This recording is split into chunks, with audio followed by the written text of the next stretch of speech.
வணக்கம். நிப்டி நாளை செவ்வாய்க்கிழமை அன்று என்ன நடக்கலாம்? நீங்கள் பார்த்துக் கொண்டிருப்பது நிப்டியோட 5 நிமிடம் டைம் சார்ட். நேற்று திங்கட்கிழமை நிப்டியோட ஹை 23,869.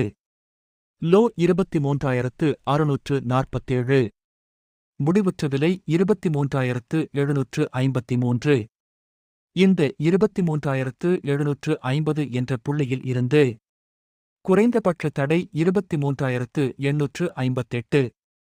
அதிகபட்ச தடை 23,946. 23,750 இருந்து குறைந்தபட்ச ஆதரவு நிலை 23,662. அதிகபட்ச ஆதரவு நிலை 23,554. சந்தை ஆரம்ப புள்ளியில் இருந்து வர்த்தகத்தை சிறப்பாக செய்து கொள்ளுங்கள்.